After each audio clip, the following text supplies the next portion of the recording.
100টা স্কুলের মাঠে আমরা সিনথেটিক পিচ স্থাপন করে দেব। গলিতে গলিতে ক্রিকেট খেলা কোনো একজন বাচ্চাকেও আসলে ভবিষ্যতের স্বপ্ন দেখাতে পারবে।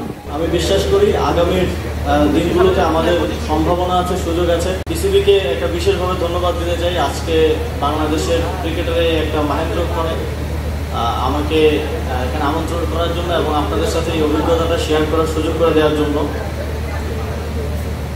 আজকে আমি দেখছিলাম যে টেস্ট ক্রিকেটের 25 বছর হওয়ার পরে যারা বাংলাদেশের ক্রিকেট নিয়ে ভাবেন, কথা বলেন, লিখেন, তারা আসলে কি বলছেন, কি লিখছেন। তো অনেকগুলো হতাশার গল্প সেখানে আমি দেখলাম, যে অনেকে যারা ক্রিকেট নিয়ে বিশ্লেষণ করেন, ভাবেন, কথা বলেন, হতাশার গল্প দেখলাম। তবে স্ট্যাটিস্টিক্স ঘাটতে গিয়ে আরেকটা জিনিস খেয়াল করলাম, শুধু হতাশা না, আমাদের আশার বাণীও আছে। আমরা যদি আমাদের তো 25 বছর হলো টেস্ট ক্রিকেটে, আমরা যদি যাদের 100 বছর হয়েছে, 60 বছর হয়েছে, তাদের সাথে তুলনা করি তাহলে মনে হবে যে স্ট্যাটিস্টিক্স ওয়াইজ আমরা অনেক পিছনে। কিন্তু আমরা যদি দেখি যে যারা এই টেস্ট মর্যাদা পেয়েছে তাদের প্রথম 25 বছরের পারফরমেন্স কেমন ছিল, সেই স্ট্যাটিস্টিক্সে কিন্তু বাংলাদেশ পৃথিবীতে চতুর্থ। এবং গোয়িং ফরওয়ার্ড আমি বিশ্বাস করি আগামীর দিনগুলোতে আমাদের সম্ভাবনা আছে, সুযোগ আছে। এই স্ট্যাটিস্টিক্সটা আরও বেটার হবে। আমরা পেছনের দিকে না তাকিয়ে সামনের দিনকে আরো গৌরবোজ্জ্বল, আরো সম্মানিত করার জন্য আমাদের পক্ষ থেকে যতটুকু এফোর্ট দেওয়ার, যতটুকু কাজ করার সুযোগ আছে, সেই সর্বোচ্চটুকু দায়িত্ব পালন করতে চাই অ্যালং উইথ বিসিবি। এবং বিসিবির সাথে আমাদের যেই একটা সুন্দর কোঅর্ডিনেশনের মাধ্যমে এখন কাজ চলমান আছে, আমি আস্থা রাখতে চাই ভবিষ্যতেও যে কোনো সময় এই সমন্বয়টা বজায় থাকবে। বিগত সময়ে আমরা দেখেছি যে বাফুফের কি পরিস্থিতি ছিল, কিন্তু এখন একটা ভালো কোঅর্ডিনেশনের ফলে আমরা ভালো করছি ফুটবলে, এবং ক্রিকেটেও আমরা আরও ভালো করবো ভবিষ্যতে।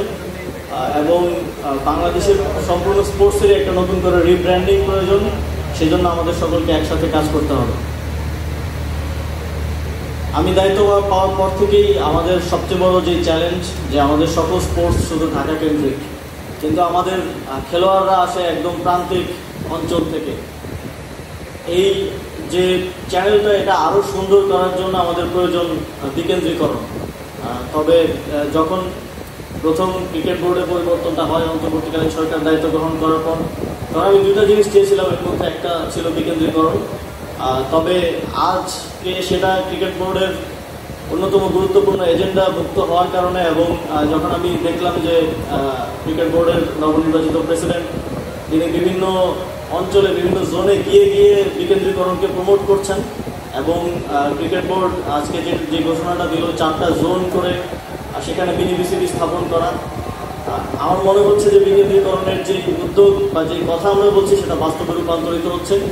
এবং এর মাধ্যমে আমরা একদম পাড়াগাঁয়ের কিংবা গলিতে গলিতে ক্রিকেট খেলা কোনো একজন বাচ্চাকেও আসলে ভবিষ্যতের স্বপ্ন দেখাতে পারবো।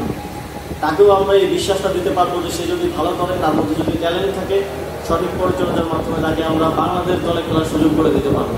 বিকেন্দ্রীকরণের অংশ হিসেবে আমরা মন্ত্রণালয়ের পক্ষ থেকে একটা ঘোষণা আজকে দিতে চাই। আমরা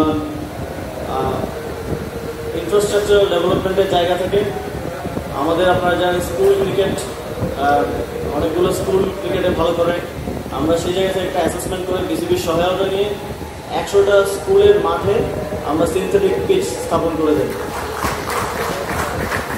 আমরা শুধু আমাদের ইনফ্রাস্ট্রাকচারের মধ্যে সীমাবদ্ধ থাকতে চাই না, আমরা চাই যারা স্কুলে ক্রিকেট খেলে, রেগুলার খেলে, তারাও যাতে একটা ভালো ইনফ্রাস্ট্রাকচার পায়, তারাও যাতে একটা ভালো পরিচর্যা পায়।